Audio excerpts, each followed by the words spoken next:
السلام علیکم۔ حضرت سیدہ رابعہ بصری رضی اللہ تعالی عنہ کا واقعہ۔ ایک مرتبہ ایک چور رات کے وقت حضرت سیدہ رابعہ بصریہ رضی اللہ تعالی عنہ کے گھر داخل ہوا۔ اس نے دائیں بائیں ہر طرف پورے گھر کی تلاشی لی، لیکن سوائے ایک لوٹے کے کوئی چیز نہ پائی۔ جب اس نے نکلنے کا ارادہ کیا تو آپ نے فرمایا، اگر تم چالاک و ہوشیار چور ہو تو کوئی شے لیے بغیر نہیں جاؤ گے۔ اس نے کہا، مجھے تو کوئی شے نہیں ملی۔ آپ نے فرمایا، اے غریب شخص، اس لوٹے سے وضو کر کے کمرے میں داخل ہو جا اور 2 رکعت نماز ادا کر، یہاں سے کچھ نہ کچھ لے کے جائے گا۔ اس نے آپ کے کہنے کے مطابق وضو کیا اور جب نماز کے لیے کھڑا ہوا تو حضرت سیدہ رابعہ بصریہ رضی اللہ تعالی عنہا نے اپنی نگاہیں آسمان کی طرف اٹھا کر یوں دعا کی، اے میرے آقا و مولا عز و جل، یہ شخص میرے پاس آیا لیکن اس کو کچھ نہ ملا۔ اب میں نے اسے تیری بارگاہ میں کھڑا کر دیا ہے، اسے اپنے فضل و کرم سے محروم نہ کرنا۔ جب وہ نماز سے فارغ ہوا تو اس کو عبادت کی لذت نصیب ہوئی، چنانچہ رات کے آخری حصے تک وہ نماز میں مشغول رہا۔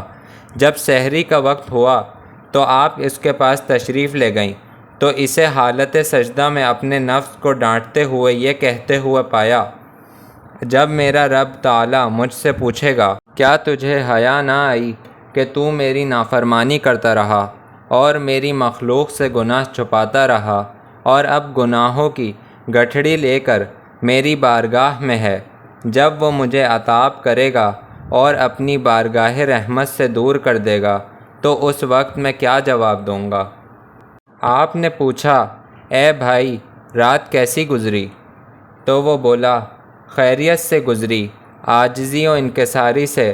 میں اپنے رب تعالیٰ کی بارگاہ میں کھڑا رہا تو اس نے میرے ٹیڑھے پن کو درست کر دیا، میرا عذر قبول فرما لیا اور میرے گناہوں کو بخش دیا اور مجھے میرے مطلوب و مقصود تک پہنچا دیا۔ پھر وہ شخص چہرے پر حیرانی و پریشانی کے آثار لیے چلا گیا۔ حضرت سیدہ رابعہ بصریہ رضی اللہ تعالی عنہ نے اپنے ہاتھوں کو آسمان کی طرف اٹھایا اور عرض کی، اے میرے آقا و مولا عز و جل، یہ شخص تیری بارگاہ میں ایک گھڑی کھڑا ہو تو نے اسے قبول کر لیا، اور میں کب سے تیری بارگاہ میں کھڑی ہوں، تو کیا تو نے مجھے بھی قبول فرما لیا ہے؟ اچانک آپ نے دل کے کانوں سے یہ آواز سنی، اے رابعہ، ہم نے اسے تیری ہی وجہ سے قبول کیا اور تیری ہی وجہ سے اپنا قرب عطا فرمایا۔ کچھ لوگوں نے سیدہ رابعہ بصریہ رضی اللہ تعالی عنہ کی آزمائش کی غرض سے کہا کہ خدا نے فضائل مردوں کو بہت دیے ہیں اور مردوں میں انبیاء بھی بہت ہوئے، کبھی کسی عورت کو مرتبہ نبوت نہیں ملا، آپ کو رتبہ ولایت نہیں مل سکتا، پھر بناوٹ کرنے سے کیا فائدہ؟ آپ نے کہا، تمہارا قول درست ہے، لیکن یہ بتاؤ کہ دنیا میں آج تک کسی عورت نے بھی خدائی کا دعویٰ کیا ہے یا کوئی عورت بھی مخنث ہوئی ہے؟ حالانکہ ہزاروں مرد مخنث ہوئے ہیں۔ ایک بار آپ رضی اللہ تعالی عنہ علیل ہوئیں، لوگوں نے علالت کا سبب پوچھا۔ آپ نے کہا، میرے دل کو بہشت کی طرف توجہ ہوئی تو حق تعالی مجھ پر خفا ہوا، اس کا عتاب میری علالت کا باعث ہے۔ ایک شب کو عبادت کرتے وقت آپ نے فرمایا، خدایا میرے دل کو حاضر کر یا میری بے دلی کی عبادت کو قبول کر لے۔ جب آپ کی وفات کا زمانہ قریب ہوا، جو مشائخ آپ کے قریب تھے ان سے آپ نے فرمایا، تم لوگ اٹھ جاؤ اور فرشتوں کے واسطے جگہ خالی کر دو۔ سب باہر چلے آئے اور دروازہ بند کر دیا گیا۔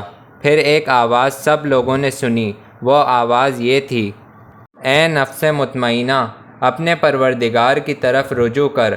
اس کے بعد دیر تک کوئی آواز نہ آئی۔ لوگ اندر گئے تو دیکھا کہ آپ کا وصال حق ہو چکا ہے۔